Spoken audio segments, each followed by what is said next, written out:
So I went down to the Union supermarket, got my crisps, more than £7 for what is less than like 400 grams of food. I was quite unimpressed with that. There's going to be a lot of just personal prejudice coming through here, I have to say. And if I was actually kind of doing an academic paper on this, I'd sort of work through my personal prejudices, identify some of them, and then kind of get down to the actual objective data. It's going to be a bit of a jumble of personal prejudices and objective observations today. Yeah, so we've got all these different kinds of crisps. In fact, as someone who doesn't eat many crisps, I was just amazed how many different kinds there were.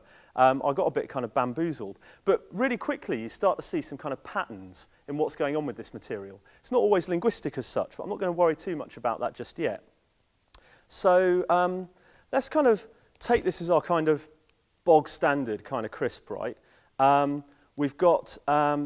looking at the packet, sans serif writing, that is to say, writing where the letters don't have little kind of sticky out bits. I get quite interested in typography, and it is something that kind of English department people quite like to do.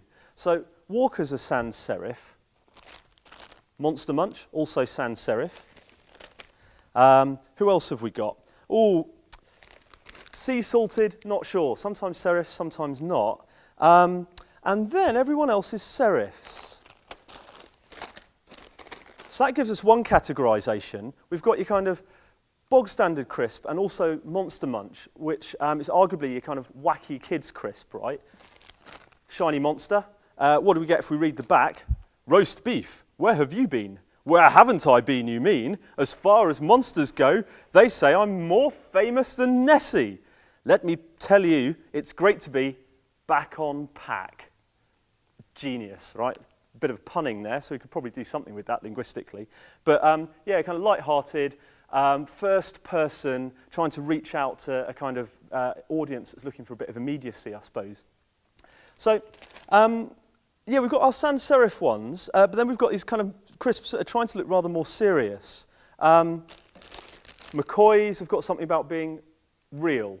What else have we got? Oh, yeah. Phileas Fogg crisps, alluding to Jules Verne's Around the World in 80 Days. Nice kind of balloon ride there, not actually in the book, but in all subsequent adaptations. Lots of serifed writing, looks quite serious. I think the most extreme example of this was Tyrrell's with their hand-cooked vegetable chips. And, you know, the image here is just totally different from everyone else. We've got this kind of probably kind of slightly Edwardian, kind of 100 years ago image of vegetables, looks very wholesome and all the rest. And they kind of really take the biscuit on the old, well, no pun intended, sorry, on the old kind of health marketing. The more I started to look at this, the more interested I got in health, right? Let's look at the back of the Tyrrell's packet. For a start, we've got a nice black and white photo of a sort of reasonably kind of outdoorsy looking woman next to a tractor. We've also got a load of text down this side, and then we've got the nutrition information over here. I don't know what to make of this, but all the other ones do it the other way round. I could just pick up any of these packets of crisps, and I'll have the nutritional information down here, and the blurb down here. Tyrrell's really want to look different.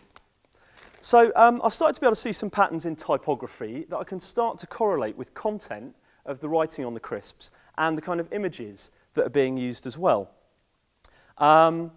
We could get into looking at the ingredients. The ingredients themselves shouldn't be that difficult, right? It should be potatoes, oil, probably some salt. In fact, that's what this one says. It's a very kind of matter-of-fact kind of ingredients list.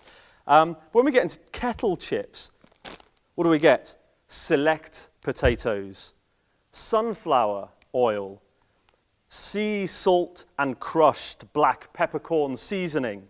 And then it kind of admits to the potato maltodextrin, potato starch, sea salt, crushed black pepper, yeast extract, sugar, citric acid, black pepper extract. So they kind of have been told to give you the ingredients by law, and they do have to give them in a kind of formal kind of biologically kind of sound sort of way. But they insist on preceding it with this kind of select potatoes kind of list. So we can see all sorts of marketing going on here as crisps start to kind of, or crisp manufacturers start to kind of make brands distinctive and to imply that their product is somehow high quality or healthy. Monster Munch doesn't make any attempts at, oh, actually. No, Monster Munch makes no attempt to look healthy. Most of the others do. We also get kind of neo and retro kind of looks. I was particularly intrigued by the Salt and Shake packet of crisps. I remember this from my childhood in the 80s. Smith's crisps, subsequently bought by Walker's, and everyone was kind of sad at the time. I mean, who knows why, but it sort of felt like part of your childhood was disappearing. And Walker's have kind of brought back this brand. Serifs are present, not present on the other Walker's crisps. You've got a little kind of sachet of salt in here from back before the days when they knew how to kind of integrate salt into the manufacturing process. So we've got kind of retro-looking crisps that would go with the Phileas Fogg look, the Tyrrell's look. And then we've got kind of up-to-date looking crisps. Your McCoy's with the shiny gold stuff. There's also a special offer here to do with curries. So we've got a kind of rather cod kind of image of India with someone dancing and 2 elephants. So we've got your kind of up-to-date groovy crisps, your kind of old-fashioned retro crisps starting to try and reach out to the kind of academic market wandering around in the Union. These are all things that we can clearly do with these crisps, analyses that we can make. And we could push some of this linguistically to get at the advertising language, the use of languages, the language of ingredients, both formal and informal. We could get into the particular names that different brands have as well. But having kind of explored this a little bit, I want to kind of reach out to some more problematic ideas for what it would be like for me to actually study this stuff.